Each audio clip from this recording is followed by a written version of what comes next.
बिस्मिल्लाहिर्रहमानिर्रहीम। अस्सलामुअलैकुम तमाम तलबा को फ़रा AIO यूट्यूब चैनल पर खुश आमदीद।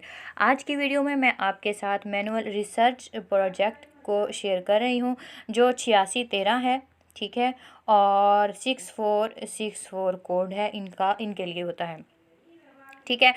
B.Ed 1.5, 2.5 और 4 ईयर स्टूडेंट्स करते हैं। मैंने ये सॉल्व किया हुआ है, रिसेंट जो हमारा थीम और सब थीम आया उसके अकॉर्डिंग सॉल्व किया हुआ है। आप इसको जब देख लेंगे तो आप इसी के अकॉर्डिंग अपने टॉपिक को चेंज करके इसी तरह बिल्कुल लिख सकते हैं। मुझे पूरा यकीन है कि आपके लिए ये वीडियो बहुत ही ज़्यादा फ़ायदेमंद साबित होगी।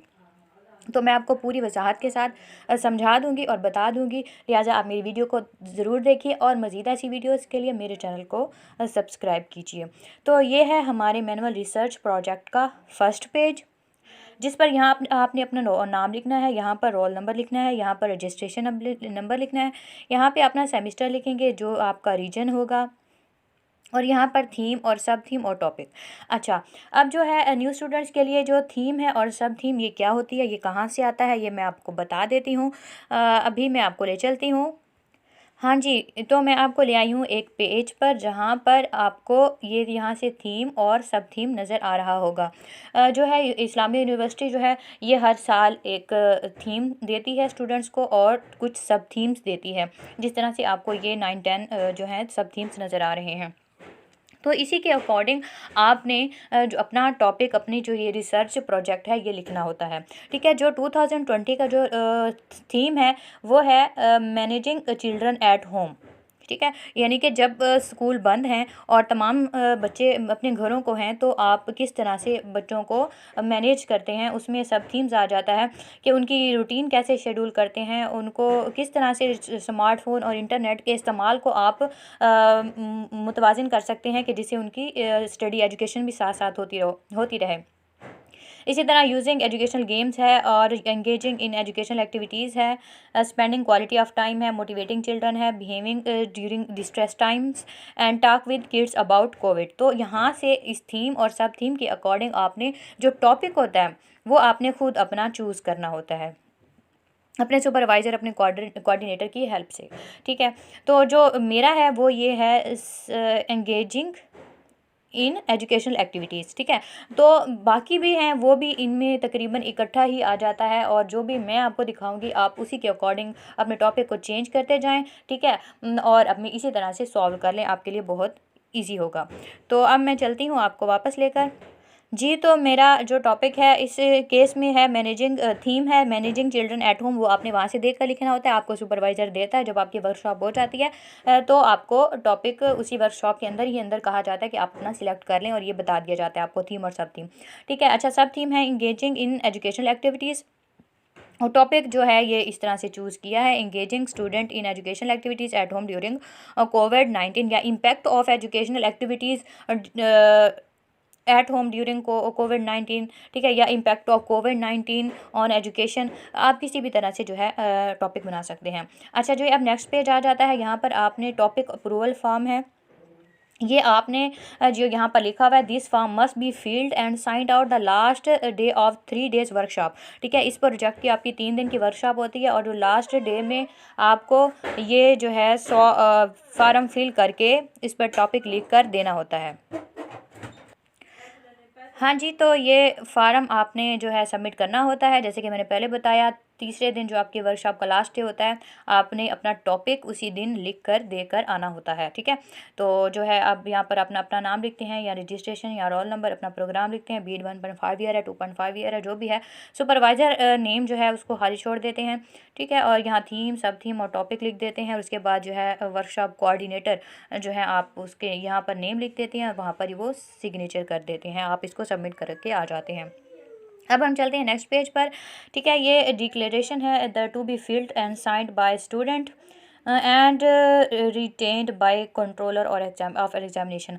अच्छा, आई यहाँ पर अपना नाम लिख देना है, डॉटर एंड सन ऑफ अपना फादर का नाम लिख देना है, रोल नंबर लिख देना है, रजिस्ट्रेशन नंबर लिख देना है। अच्छा, और यहाँ पर ये इंटाइटल्ड के आगे अपने टॉपिक का जो नेम वो लिख देना है। यहाँ पे वो कहता है कि आप जो है ये आपका ओरिजिनल वर्क है और आप ये किसी का कॉपीड नहीं है, आपने ये बताना होता है, कि मैंने जो ये काम किया है ये अपने बिहाफ पर किया है, ठीक है, और कहीं से नकल नहीं है, ठीक है। प्लेजरिज्म इस पे साबित नहीं होगा, अगर हुआ तो फिर मेरे खिलाफ़ कार्रवाई की जाए। अच्छा जी, आपने फिर यहाँ पर अपने जो है सिग्नेचर कर देने हैं और यहाँ पर अपना नाम लिख देना है और डेट है जिस दिन आप कंप्लीट कर लेंगे तो डेट लिख देनी, या फिर अपने कोऑर्डिनेटर से पूछ सकते हैं। अच्छा जी, अगला जो पेज आता है research project submission approval form है, to be filled by student and signed by supervisor and RD. अच्छा, आरडी है ये वाला, ये जो लिखा हुआ है ना, रीजनल डायरेक्टर, आर से रीजनल, डी से डायरेक्टर, ठीक है। अच्छा, इसको भी आपने यहाँ पर लिख देना है, टॉपिक का नेम लिख देना है, रोल नंबर, रजिस्ट्रेशन नंबर है और प्रोग्राम लिख देना है, और सुपरवाइज़र की साइन है, सुपरवाइज़र का नाम है, ये रीजनल डायरेक्टर की सिग्नेचर है। इसमें आपने कुछ नहीं करना, बस अपना डाटा लिख देना है। अच्छा जी, नेक्स्ट जो है, अब आ गई हमारी बारी कि हमने किस तरह से इसको फिल करना है। यहाँ पे आपने नेम ऑफ़ स्कूल लिखना है जहाँ एक्शन रिसर्च कंडक्टेड की गई है, ठीक है। आप क्योंकि हम स्कूल में नहीं थे, हमने घर में की थी, तो मैंने अपना एरिया सिलेक्ट किया है, एरिया का नाम लिखा है, ठीक है। आप नेक्स्ट टाइम हो सकता है कि कोविड के मुताबिक ये थीम ना आए, ठीक है, कोई और हो तो फिर आप जो है स्कूल का नाम लिख देंगे जहाँ पे आप रिसर्च कंडक्ट करेंगे। इस मौजूदा सूरत हाल में आप स्कूल भी लिखना चाहें तो लिख सकते हैं, या फिर अपना एरिया लिखना चाहें तो लिख सकते हैं। अच्छा जी, उसके बाद वो क्या कहता है कि overall background of participant of project, जो भी आपने प्रोजेक्ट में जितने भी पार्टिसिपेंट लिए उनका बैकग्राउंड बताना है। ये बताना है कौन से एरिया के थे, कौन से स्कूल के थे, सोशियो इकोनॉमिक स्टेटस क्या था, उनका ऑक्यूपेशन क्या था, ठीक है। अर्निंग ट्रेंड्स जो है बताने हैं आपने, और literacy rate, academic quality and other special trait, ठीक है। इसको जैसे मैंने लिखा हुआ है ना, आप इसी को इसी तरह ही लिख लें, ठीक है। एरिया अपना लिख लें और बाकी ऐसे लिखते चले जाएं, तमाम हेडिंग के साथ। आप इसको पढ़ भी सकते हैं, लिख भी सकते हैं, ठीक है। अच्छा, जो है आपने, मैंने यहाँ लिखा है कि मैंने जो पार्टिसिपेंट सेलेक्ट किए हैं वो मुख्तलिफ ग्रुप के थे, एज ग्रुप के थे। मेरे एरिया में जो है 3 ईयर्स टू 14 ईयर्स के थे। आप चाहें तो क्लास 5-6 के स्टूडेंट भी चूज़ कर सकते हैं, ठीक है। तो मेरी रिसर्च एक्शन रिसर्च थी। अच्छा, जो इलाका था वो ये था, बस। अच्छा, और जो है ना, मैंने इस इंफॉर्मेशन को ना एक प्रोफार्मा के ज़रिए कलेक्ट किया।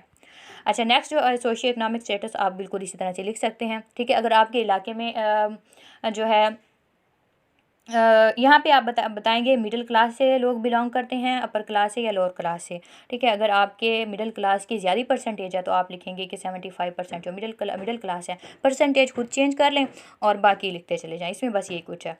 उसके बाद आ जाता है ऑक्यूपेशन। ऑक्यूपेशन में आपने लिखना है कि कौन कौन सा पेशा है इख्तियार करते हैं, जैसे कुछ एग्रीकल्चर है, किसी का कोई टीचर है, कोई बिजनेसमैन है, ठीक है, कोई आर्मी है में है। तो इस तरह से आप ऑक्यूपेशन उसका जो है वो लिख सकते हैं, ठीक है। अच्छा, उसके बाद अर्निंग ट्रेंड्स हैं। अर्निंग ट्रेंड्स ये हैं कि आप लिख सकते हैं एग्रीकल्चर के थ्रू जो है अर्न करते हैं, ठीक है।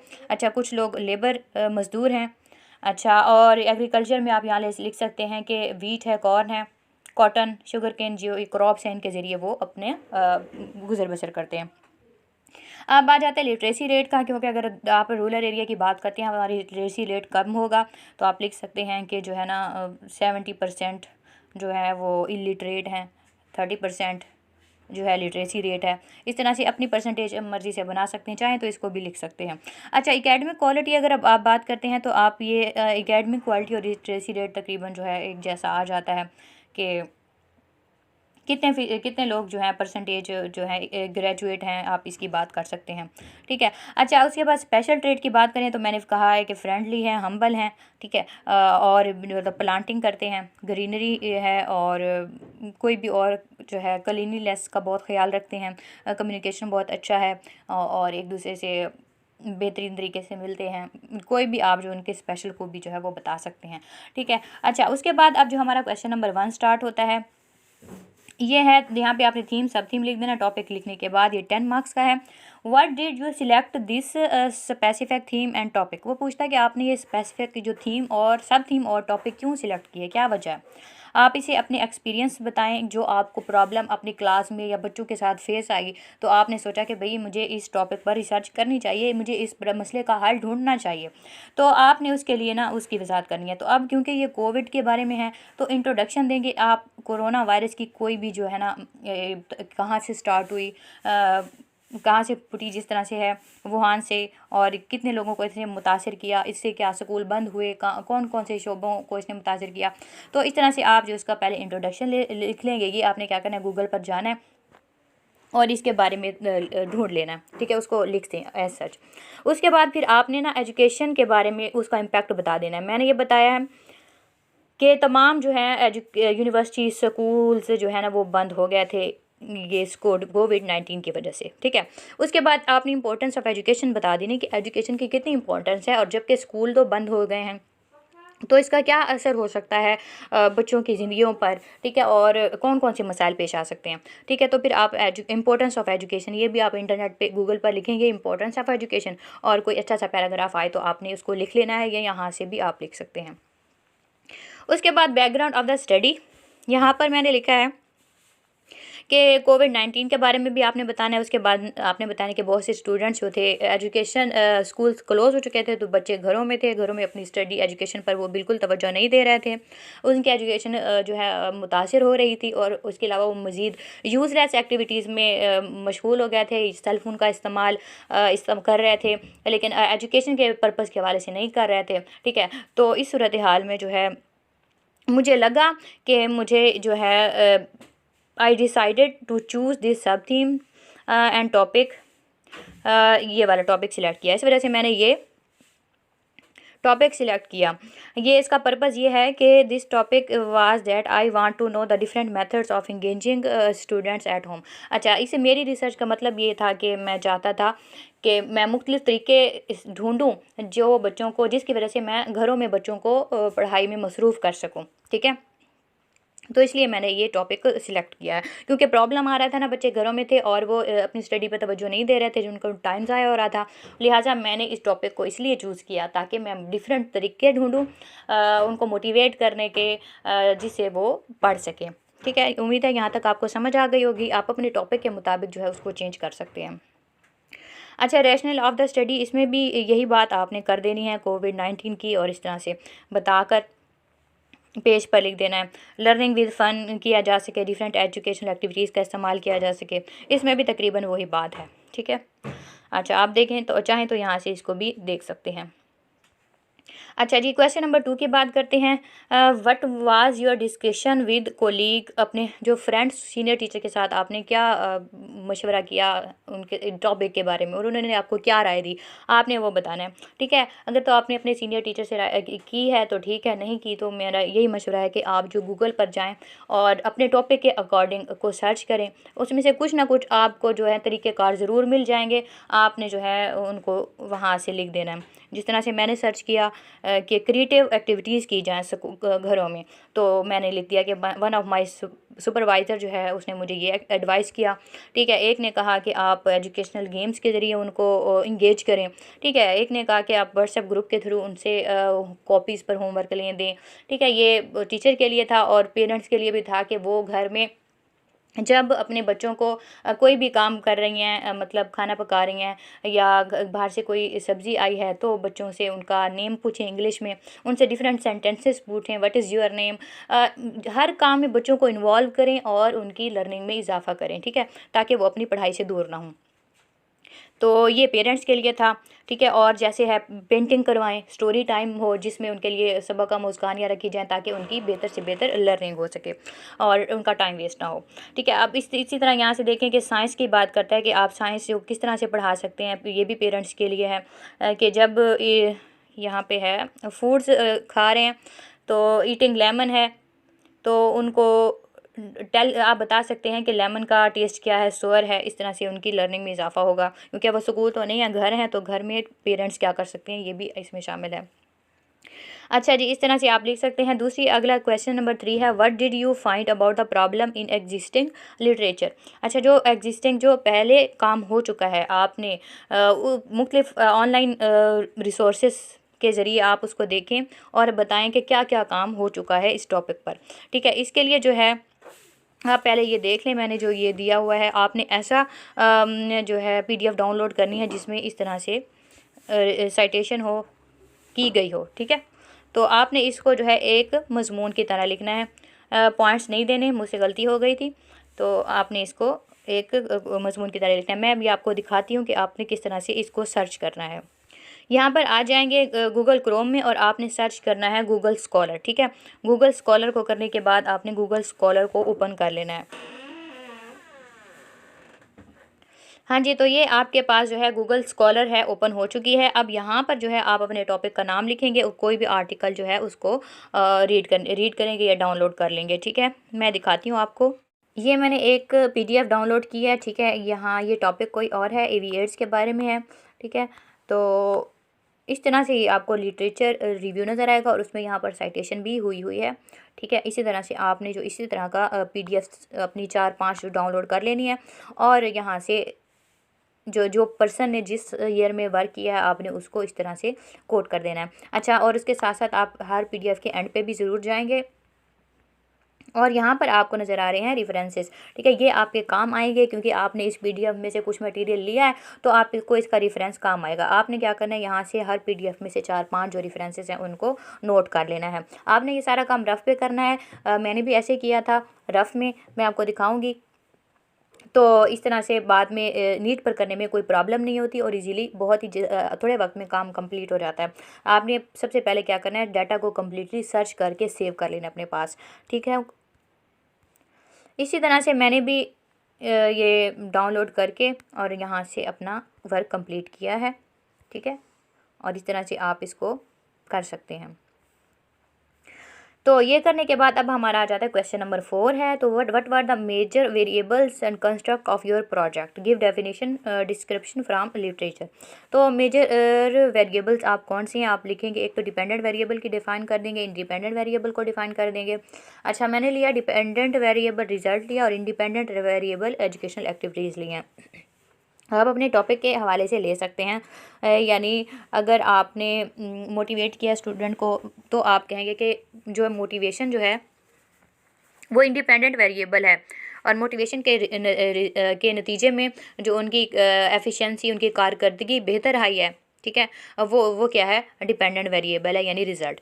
ठीक है, इसी तरह से आप अपने टॉपिक के हवाले से चेंज कर सकते हैं। और उसके अलावा जो टर्म्स को डिफ़ाइन किया है, यानी मेरा टॉपिक था ना एजुकेशनल एक्टिविटीज़, तो मैंने एजुकेशनल एक्टिविटीज़ को डिफ़ाइन कर दिया। मेरे नज़दीक एजुकेशनल एक्टिविटीज़ का क्या मतलब है, इंगेजिंग की डिफ़ाइन कर दिया। ऑनलाइन इंगेजमेंट से क्या मुराद है, क्वारंटाइन जो है उससे क्या मुराद है। ठीक है, आप उस तरह से क्रिएटिव लर्निंग से क्या मुराद है, प्लेफुल एक्टिविटीज़ से क्या मुराद है। जो भी मैंने लिटरेचर सर्च किया है और उसमें मुझे वर्ड्स मिले हैं, मैंने आपको जो मुश्किल वर्ड्स लगे, ठीक है, तो आपने उनको ले लेना है। ठीक है, और उसको गूगल पे उसकी डेफिनेशन ढूंढ लेनी है और उनको वहाँ से इस तरह से लिख देना है। मैंने भी इसी तरह से किया है। नेक्स्ट क्वेश्चन नंबर 5 आ जाता है, what did you want to achieve in the research project. इसमें आपने ऑब्जेक्टिव लिखनी है कि आपका पर्पस ऑफ स्टडी क्या है, आप किस वजह से इस प्रोजेक्ट में आप क्या हासिल करना चाहते थे। तो इस टॉपिक में क्या है कि to explore different methods to engage students के कोविड 19 की सूरत हाल में स्टूडेंट्स को एजुकेशन में जो मसरूफ़ रखने के लिए डिफरेंट मेथड्स जो है वो ढूंढना था मेरा इस रिसर्च का पर्पस। ठीक है, इसी तरह से आप लिख सकते हैं अपने टॉपिक के हवाले से। अच्छा जी, to find out the results of engaging students in educational activities के स्टूडेंट को जब हमने इंगेज किया तो उसका क्या रिज़ल्ट आया। ठीक है, इस तरह से आप जो है अपने टॉपिक के अकॉर्डिंग जो हैं ऑब्जेक्टिव्स बना सकते हैं। अच्छा, उसके बाद क्या कहते हैं क्रिटिकल क्वेश्चन। ये आप पीछे जहाँ देखेंगे ना तो यहाँ पर लिखा हुआ what was the critical question. ठीक है, तो इस क्रिटिकल क्वेश्चन का मैं आंसर देना चाहती थी, how can we engage students in educational activities at home during Covid 19। यानी कि कोविड 19 में हम किस तरह से अपने स्टूडेंट्स को, अपने बच्चों को एजुकेशन में इंगेज कर सकते हैं। तो ये हमारा एक क्वेश्चन बन जाता है। ठीक है, आप लिखेंगे कि हमने किस तरह से कोविड 19 में जो है एजुकेशनल एप्लीकेशंस का इस्तेमाल करवाना है। ठीक है, कि अगर किसी का है ये वाला टॉपिक एजुकेशनल एप्लीकेशंस वाला, अगर किसी का इंटरनेट वाला है तो उन्होंने अपने टॉपिक के अकॉर्डिंग चेंज कर लेना है। क्वेश्चन नंबर 6 को डिस्कस करते हैं, who were the participants in your project. आपके प्रोजेक्ट में कौन से पार्टिसिपेंट्स थे, या आप यहाँ पे लिखा भी हुआ है कि आपने इंडिविजुअल या ग्रुप बताने हैं। जो या तो आपके अर्ली ग्रेड के स्टूडेंट्स हैं, आप इस तरह से लिख देंगे जिनकी हैंड राइटिंग ख़राब थी। ठीक है, जो और दूसरा आप कहते हैं स्टूडेंट्स ऑफ क्लास 8, ठीक है। तो अपने जो कंडीशन में मौजूदा सूरत हाल के कंडीशन में मैंने लिखा है कि मेरे जो ग्रेड 1 to 8 स्टूडेंट्स के थे, डिफरेंट एजेस के ग्रुप स्टूडेंट्स थे, ठीक है। आपने फिर इसमें पॉपुलेशन और सैंपल को कर देना है। पॉपुलेशन आप इसी तरह से लिख सकते हैं कि आपके 50 की पॉपुलेशन थे तो आप 50 लिख दिए, और सैंपल आपने 15 का चूज़ किया है, ठीक है। रैंडम स्ट्रैटिफाइड रैंडम सैम्पलिंग के जरिए किया है, आप चाहें तो इसको ऐसे भी लिख सकते हैं, ठीक है। क्वेश्चन नंबर 7 की बात करते हैं। How did you try to solve the problem, narrate the process step wise. पूरे प्रोसेस को आपने स्टेप वाइज लिखना है जिससे आपने इस प्रॉब्लम को सॉल्व करने की कोशिश की, ठीक है। तो आप इसमें क्या करेंगे, इंट्रोडक्शन लिख देंगे, उसमें लॉकडाउन की बात कर देंगे, फिर उसके बाद अपना प्रॉब्लम लिख देंगे कि प्रॉब्लम क्या था, to find out different methods of engaging students in education during Covid. अच्छा, उसके बाद ऑब्जेक्टिव जो पहले आपने लिखे थे उसके बारे में आपने लिख देना है। सिग्निफिकेंस ऑफ द स्टडी, कि इसकी स्टडी से क्या फ़ायदा होगा, यही फ़ायदा होगा कि बच्चे जो हैं हम उनको इंगेज कर सकेंगे ज़्यादा से ज़्यादा उनको यूज़फुल एक्टिविटीज़ में। अच्छा, उसके बाद methods and procedure of the study में आपने लिटरेचर रिव्यू लिखना है। लिटरेचर रिव्यू, तो लिटरेचर रिव्यू में आपने जो लिटरेचर रिव्यू किया है उसके बारे में आप थोड़ा सा लिख सकते हैं, ठीक है। उसके बाद आपने एक्सपर्ट से डिस्कशन की थी तो उसके बारे में कुछ लिख दें। डाटा कलेक्शन आप की थी आप इसी तरह से लिख दें कि क्वांटिटेटिव एंड क्वालिटेटिव मेथड से किया था। ऑब्जर्वेशन थी और क्वेश्चनियर था या रिटन टेस्ट था, आप सेम इसी तरह से लिख सकते हैं। सैम्पलिंग भी आप इसी तरह से लिख सकते हैं, ठीक है, इसमें कोई नहीं है। अच्छा, उसके बाद फिर आप क्या लिखेंगे, pre test and post test लिख सकते हैं। यहाँ पर अपना टॉपिक चेंज कर देना है और बाकी इसी तरह से। अच्छा, प्री टेस्ट होता है वो जो हम किसी भी जिस तरह से किसी भी ट्रीटमेंट से पहले देते हैं। फॉर एग्ज़ाम्पल, अगर आपने देखना है कि रिज़ल्ट्स क्या हैं स्टूडेंट को, अगर हम इंगेज कर रहे हैं, ठीक है, या हम एप्लीकेशन का इस्तेमाल कर रहे हैं, इंटरनेट का इस्तेमाल करके बच्चों को पढ़ा रहे हैं, तो इंटरनेट के इस्तेमाल से पहले बच्चे किस तरह से उनकी पोजीशन क्या थी और इंटरनेट के इस्तेमाल के बाद जो है उनकी पोजीशन क्या हुई, तो आपने उसको कहते हैं, पहले वाले को कहते हैं प्री टेस्ट और बाद वाले को कहते हैं पोस्ट टेस्ट, ठीक है। तो आपने बताना है कि मैंने प्री टेस्ट और पोस्ट टेस्ट का इस्तेमाल किया। Validity and reliability of data, क्या है कि आपका डाटा कितना ठीक, किस हद तक ठीक है, आप वो बताएंगे। डेफिनेशन ऑफ टर्म्स है, या आप इस तरह से आप इसको लिख सकते हैं। यहाँ पर मैंने इंगेजिंग की लिखी है क्योंकि जगह शॉर्ट थी, तो आप अपने टॉपिक के अकॉर्डिंग लिख सकते हैं, ठीक है। अब क्वेश्चन नंबर 8 आ जाता है, what kind of instrument was use to collect data. अच्छा, यहाँ पे बताया भी, ऑब्जर्वेशन इस्तेमाल किया, रेटिंग स्केल, इंटरव्यू किया, स्टूडेंट वर्क या पोर्टफोलियो है। अगर आप स्टूडेंट्स की कॉपीज़ देख रहे हैं, ठीक है, तो उसमें वो पोर्टफोलियो में आ जाएगा, यानी, ठीक है। तो अगर आप इस सूरत हाल में कोविड के 19 की सूरत हाल में आप ये लिख दें कि हम ऑब्जर्वेशन की है, ठीक है, और उसके बाद टेस्ट लिए हैं। तो ऑब्जर्वेशन जो है यहाँ पे आप इसको इसी तरह लिख सकते हैं, test was conducted for collecting data and observation was done for analysis of data, ठीक है। ये आप इसी तरह से सेम लिख सकते हैं, बाकी भी आप नीचे इसी तरह से लिख लें, ठीक है। इसमें टॉपिक का नाम नहीं है बल्कि इसी तरह से वजाहत की हुई है। अच्छा, उसके बाद क्या है, रिसर्च इंस्ट्रूमेंट्स, ऑब्जर्वेशन के बारे में आप लिख लें, ठीक है, और उसके बाद टेस्ट के बारे में आप लिख लें, ठीक है। इसी तरह pre test and post test के बारे में भी आप यहाँ से लिख सकते हैं। अच्छा जी, उसके बाद क्या आ जाता है, क्वेश्चन नंबर 9 है, what were the findings and conclusion. तो आपकी क्या फाइंडिंग थी, क्या कंक्लूजन हुआ, तो आपने वही प्रोसेस बता देना। मेरी पॉपुलेशन जो है 50 स्टूडेंट थे और उसमें से मैंने जो है 15 चिल्ड्रन लिए सैम्पल के तौर पे, और उसके बाद pre test and post test कराया गया जिसके रिज़ल्ट्स ये हैं। तो आप मार्क्स भी इसी तरह से, इसको अगर चाहें तो एज सच आप कॉलम बनाकर लिख सकते हैं, उसको टेबल का नाम ज़रूर दीजिएगा। उसके बाद आपने जो है इस तरह से ग्राफ बना लें और इस तरह से ये बना लें। इसमें जो है आपने ये प्री टेस्ट के लिए ये अलामत है और पोस्ट टेस्ट के लिए ये है। यहाँ पर आपने मार्क्स लिख देने हैं, तो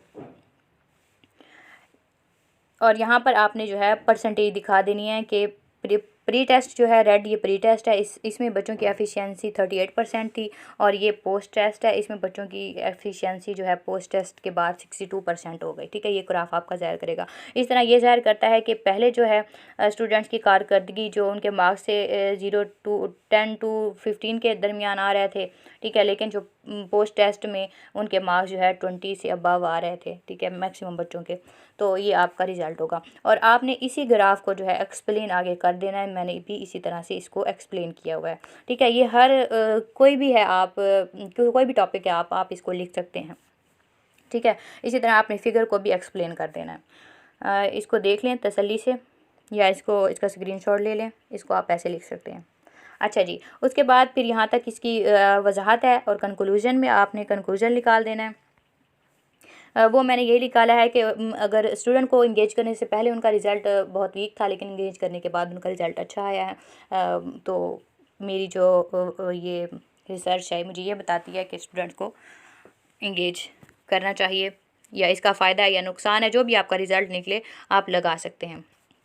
अच्छा, उसके बाद फिर क्या कहता है, समरी ऑफ प्रोजेक्ट है। इसमें जो है what and how was the research conducted, main objective, process and findings, इसमें सारा कुछ जो भी आपने किया ना वो सब कुछ आपने बता देना है। तो हिंट्स पॉइंट्स दे सकते हैं, जैसे स्टेटमेंट ऑफ द प्रॉब्लम, जिस तरह से क्वेश्चन नंबर 1 से स्टार्ट हो रहा था ना, वही वाले उन्हीं के आंसर आप शॉर्ट लिखते चले जाएंगे, ठीक है। फिर उसके बाद ऑब्जेक्टिव ऑफ द स्टडी था। अच्छा जी, उसके बाद फिर आपने लिटरेचर रिव्यू किया था, सुपरवाइज़र से मशवरे किए थे, टर्म्स को डिफ़ाइन किया था, ऑब्जेक्टिव्स बताए थे, डाटा कलेक्ट किया था, सैम्पलिंग की थी, पॉपुलेशन की थी, ठीक है। और फाइंडिंग्स आपकी क्या हैं, आप ये जो है इसको पढ़ सकते हैं और इसके अकॉर्डिंग लिख सकते हैं, या जो भी आपने पहले लिखा हुआ होगा उसी को शॉर्ट में ब्रीफ कर दें तो ये आपका क्वेश्चन हो जाएगा, ठीक है। अच्छा जी, नेक्स्ट जो हमारा क्वेश्चन नंबर 11 है, what do you feel about this practice, आपने क्या फ़ील किया है इस प्रैक्टिस से, आप व्हाट हैव यू लर्न, आपने क्या सीखा है, ठीक है। तो आपने वो बताना है, ठीक है। पहले इसमें भी आप बता देंगे कि कोविड की सूरत हाल में जो स्टूडेंट्स थे वो फ्री थे और स्कूल कॉलेज बंद थे, उसका इम्पैक्ट बता देना है। फिर ये एजुकेशन की इम्पोर्टेंस बताने के बाद तो आपने फिर बता देना है कि आपने क्या सीखा, यानी कि इस प्रोजेक्ट से पहले आपको उसका कोई पता नहीं था कि किस तरह से रिसर्च कंडक्ट की जाती है, ठीक है। इसके बाद आपको रिसर्च का पता चल गया, आपको पता चल गया कि अगर इस तरह की कोई इमरजेंसी सूरत हाल होती है, जिस तरह से कोविड-19 की सूरत हाल अगर कोई और आती है, तो उस सूरत हाल में हमने बच्चों को किस तरह से पढ़ाई में मसरूफ़ रखना है, आपको इस चीज़ का नॉलेज में इजाफ़ा हो गया, ठीक है। आपको पता चल गया किस तरह से आप ऑनलाइन लर्न करवा सकते हैं, किस तरह से बच्चों को यूट्यूब पर डिफरेंट वीडियोस जो एजुकेशनल वीडियोस हैं वो दिखाकर उनको पढ़ाई में किस तरह से मसरूफ़ कर सकते हैं, किस तरह से उनकी माइंड मेंटल लेवल चेंज कर सकते हैं, ठीक है। उनकी जो फोकस है उसको चेंज कर सकते हैं, और प्लेफुल एक्टिविटीज़ के घरों में किस तरह से हम एक्टिविटीज़ करवा सकते हैं, जैसे पेंटिंग, स्टोरी टाइम, इसके ज़रिए हम बच्चों को इंगेज करा सकते हैं। आपको इस प्रोजेक्ट से इसके बारे में पता चला, ठीक है। और भी जो आपको समझ आई है, जो भी आप लिटरेचर रिव्यू में देखेंगे ना, कुछ पॉइंट्स वहाँ से लिख देंगे तो आपका ये हो जाएगा। उसके बाद what has it added to you professional skills, तो टीचर के तौर पर इसने आपको क्या सिखाया, इसमें भी वही आ जाएगा कि पहले तो मैंने जो रिव्यू और लिटरेचर किया इसने मुझे मेरे नॉलेज में इजाफा किया, ठीक है। इसमें भी ये बताया है कि अगर इमरजेंसी आती है तो हमें किस तरह से उस कंडीशन को इस्तेमाल करना है, हालात को किस तरह से बेहतर करना है, वो आपको पता चल गया। इसमें भी वही चीज़ें हैं डिफरेंट वर्डिंग के साथ और 2-3 एक्स्ट्रा पॉइंट्स के साथ। ऑनलाइन इंगेजमेंट, हम किस तरह से बच्चों को ऑनलाइन पढ़ा सकते हैं कोविड-19 की सूरत हाल में।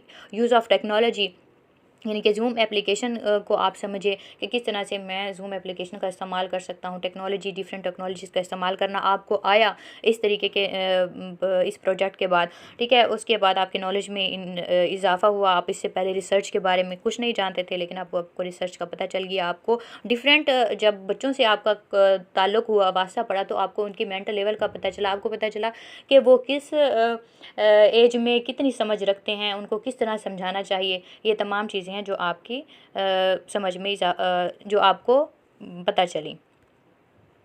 नेक्स्ट हमारा क्वेश्चन है क्वेश्चन नंबर 13, इसमें list the works you cited in the project follow APA manual 6th edition. तो है, तो इसमें जो भी वेबसाइट पर आपने, जो मैंने आपको पहले बताया PDF का बताया था कि मुख्तलिफ PDFs आपने डाउनलोड कर लेनी है, वहाँ पर आपको रेफरेंसेस मिलेंगे, आपने उन्हीं रेफरेंसेस को लिखते चले जाना है बगैर मज़ीद सोचे समझे, ठीक है। तो ये मैंने उन्हीं जो भी अपना मटेरियल सर्च किया था वहीं से मुझे रेफरेंसेस मिले और मैंने उनको इस तरह से लिख दिया, और आपने भी इसी तरह से लिख देना है, ठीक है। ये इस तरह से, तो इसके बाद जो है आपका प्रोजेक्ट एंड हो जाता है और आप इस तरह से इजीली अपना रिसर्च प्रोजेक्ट लिख सकते हैं। उम्मीद है कि आपको इस वीडियो से बहुत ज़्यादा फ़ायदा मिला होगा, बहुत समझ आई होगी। मज़ीद ऐसी वीडियोज़ के लिए आप मेरे चैनल को ज़रूर सब्सक्राइब कीजिए, और हम मिलते हैं नेक्स्ट वीडियो में। तब तक के लिए अल्लाह हाफ़िज़।